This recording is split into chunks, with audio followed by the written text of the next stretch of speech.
Hi betting experts, on Saturday July the 29th, a cracking ITV 7 on Saturday with the best of the action from York and Ascot with the King George VI and Queen Elizabeth Quipco Stakes at 3:40, very much the highlight, and that's where we start off with our betting expert Daily Nap, sponsored by Bet365, and I think King of Steel holds outstanding claims here for Roger Varian. Now, he was a promising juvenile for David Loughnane, winning on testing ground first time out, sluicing through soft ground at Donny, so if the rain arrives on Saturday, which doesn't look like it will at this stage, he will handle it. I think it'll just be on the softer side of good, in truth.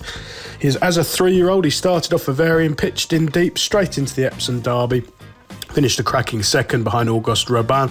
Watched the run back. I think he did too much too soon. Hit the front up the inside, cruising under Stott, and just got picked off by a stronger stayer. He's got an explosive turn of foot. He's a really strong traveller. I think there's more to come from him. He impressed me when landing a short price at the Royal Meeting here in June. So the track's no issue at all.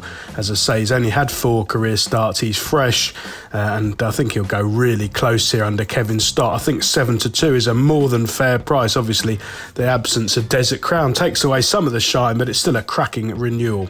Our betting expert value angle selection, sponsored by Bet365, runs in the 225 at Ascot. The Longines Valiant Stakes, a Group 3 for fillies and mares over a mile, and I think Random Harvest is overpriced here at around about 8-1. Now, Ed Walker's 5-year-old shaped really well in the face of an impossible task behind Nashwa at Newmarket last time out in Group 1 company, travelling up quite strongly at halfway, but just outclassed from the furlong pole. This Group 3 for fillies and mares, much more suitable assignment, and I like the fact she ran really well at this track in June from the front, just touched off there, rallying really bravely, and I think Saffie Osborne will be positive here. Get that far rail and keep pulling out more.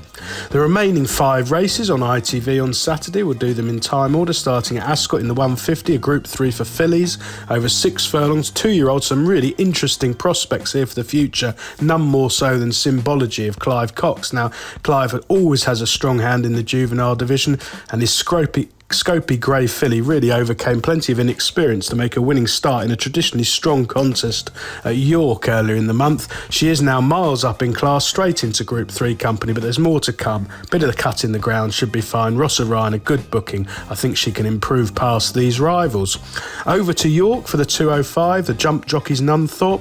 A unique race this, over 5 furlongs with professional jump jockeys in the plate. I think Sampa's 7 can defy top weight here. Mick Appleby's flying as usual, and this one has been hinting at returning to form from a falling mark so far this season. Charlie Hammond's booked one of the younger riders. Hopefully he won't be too much agricultural in the saddle compared to some of them. Staying at York, the 240, the Sky Bet Dash Handicap, a 6 furlong Class 2 for 3-year-olds and upwards. Well, Lethal Levi's been hard to place this season from quite a stiff mark, but he served notice last time out and finishing 3rd at Newcastle, doing too much in the middle of the race, hitting the front and just fading in the final 100 yards. I think this flat 6 furlongs will be absolutely ideal. Clifford Lee will be much more patient on this occasion, and Carl Burke is absolutely flying. Everything he runs is winning at the minute. Over to Ascot for the 3 o'clock, a Heritage Handicap over 7 furlongs. Well, Biggles is much higher in the weights now after his impressive win a couple of weeks ago at Newmarket, but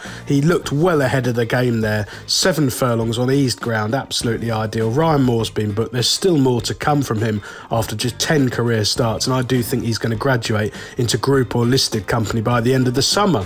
Back to York for their feature, the 3:15, the York Stakes, Group 2, Class 1 for 3-year-olds and upwards over an extended 1 mile too. Well, My Prospero's run 2 creditable races in warmer company so far this season. I think he should now be 100% fit. I suspect the key to him, he's a galloper rather than a quickener, and I think that Tom Marquand will make the running here and put that long stride to good use rather than sitting still and rather getting caught flat-footed, which happened at Royal Ascot in June. I think there's still more to come from him, and he looks a class above these rivals. Best of luck with all 7 races on ITV on Saturday, betting experts.